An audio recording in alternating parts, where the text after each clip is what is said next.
Welcome to perfectly delicious. வாங்க இன்னைக்கு நம்ம மட்டன் போட்டி குழம்பு எப்படி செய்கிறதுன்னு பார்க்கலாம். இதுக்கு ஒரு ஸ்டவ் பற்ற வச்சு ஒரு குக்கர் வச்சுக்கலாம். இதில் நான் முன்னதாகவே ஒரு 4-5 வாட்டி நல்லா அலசி இந்த போட்டியை க்ளீன் பண்ணி வச்சுருக்கேன்.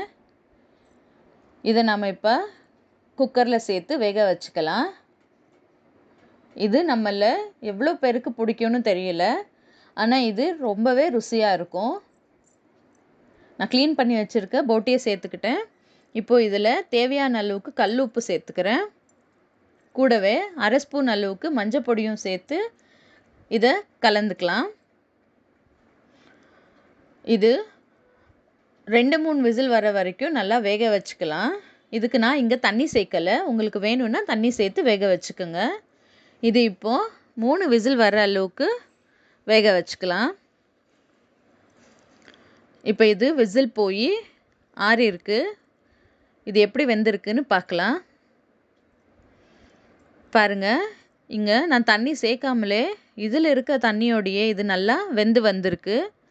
இப்போ இந்த குழம்புக்கு தேவையான மசாலா பொருட்களை பார்க்கலாம். இப்போ இதுக்கு ஒரு மசாலாவை நம்ம வதக்கி ரெடி பண்ண போகிறோம். அதுக்கு ஒரு ஸ்டவ் பற்ற வச்சு ஒரு கடாயில் 1 ஸ்பூன் அளவுக்கு எண்ணெய் சேர்த்துக்கலாம். இதில் கரம் மசாலா சேர்த்துக்கிறேன். இதுக்கு நான் ஒரு சின்ன துண்டு பட்டையும் 2-3 லவங்கம், 2 ஏலக்காய், ஒரு 1/2 ஸ்பூன் அளவுக்கு சோம்பு சேர்க்குறேன்.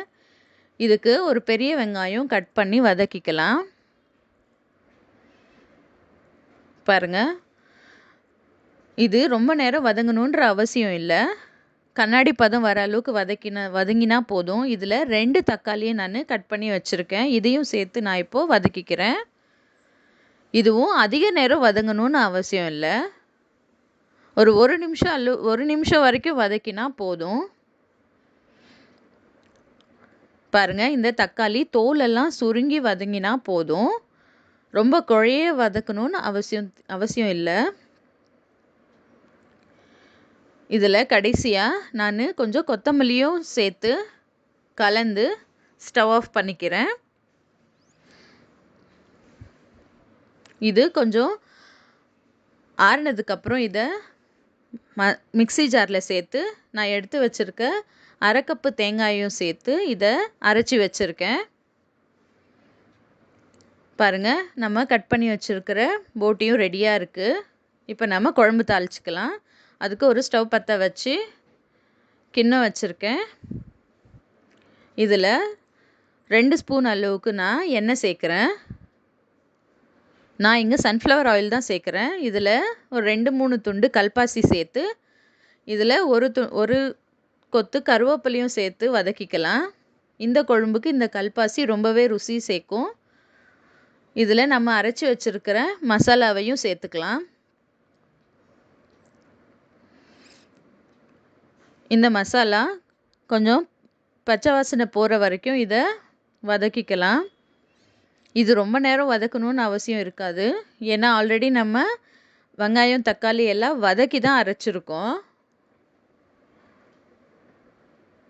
இதை நம்ம இப்போ 1 நிமிஷம் வரைக்கும் வதக்கிக்கலாம். ஒரு மூடி போட்டு வச்சுக்கலாம். இதை வதங்கட்டும். இது பாருங்கள், எண்ணெய் எல்லாம் பிரிஞ்சு மசாலா வதங்கியிருக்கு. இது ஒரு வாட்டி நல்லா கலந்துக்கலாம். இப்போது இதுக்கு மசாலாவுக்கு தேவையான அளவுக்கு நான் உப்பு சேர்த்துக்கிறேன். நீங்கள் பார்த்து சேர்த்துக்கோங்க. ஏன்னா ஆல்ரெடி நான் போட்டி வேக வைக்கும் போதே 1/2 ஸ்பூன் அளவுக்கு நான் கல் உப்பு சேர்த்து வேக வச்சேன். நான் இப்போ குழம்புக்கு தேவையான அளவுக்கு மட்டும் உப்பு சேர்க்குறேன். இதில் நான் 2 ஸ்பூன் அளவுக்கு காரப்பொடி சேர்த்துக்கிறேன்.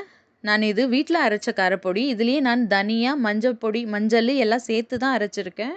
அதனால் நான் தனித்தனியாக இதில் சேர்க்கலை. இது 2 ஸ்பூன் அளவுக்கு சேர்த்து ஒரு வாட்டி நல்லா கலந்து வச்சுக்கலாம். இந்த மிளகாத்தூளுடைய பச்சை வாசனையும் போகிற அளவுக்கு கலந்து இதில் நம்ம வேக வச்சு எடுத்து வச்சுருக்க போட்டியும் சேர்த்துக்கலாம்.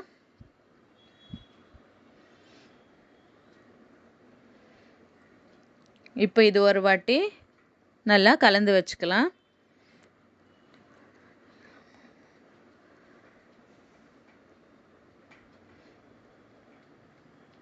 பாருங்க, இந்த போட்டி குழம்பு களியோடையும் இல்லை ரைஸோடையோ இல்லை சப்பாத்தியோடையோ எல்லாத்தோடையும் ரொம்பவே ருசியாக இருக்கும்.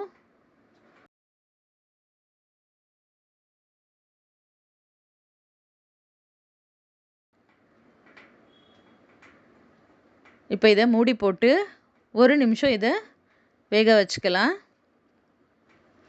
நம்ம போட்ட இந்த மிளகாத்தூள், மஞ்சப்பொடி எல்லாமே சேர்ந்து இந்த மசாலா பச்சை வாசனை போகிற வரைக்கும் இதை கொதிக்க விடலாம். பாருங்கள், நல்லா கொதிச்சிருக்கு. இப்போது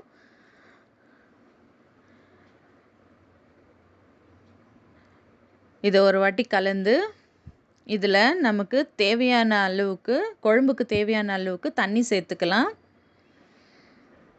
நான் இங்கே போட்டி வேக வச்ச தண்ணியே நான் இதில் சேர்த்துக்கிறேன். ஸோ இந்த அளவு எனக்கு கரெக்டாக இருக்குது. இதில்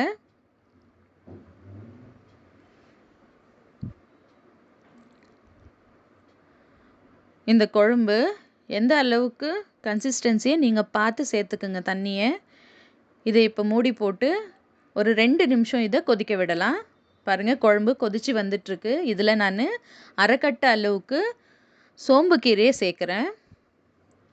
இந்த குழம்புக்கு இந்த கீரை சேர்த்தா ரொம்பவே ருசி அதிகமாகும். நீங்கள் ஒரு வாட்டி இதை ட்ரை பண்ணி பாருங்கள்.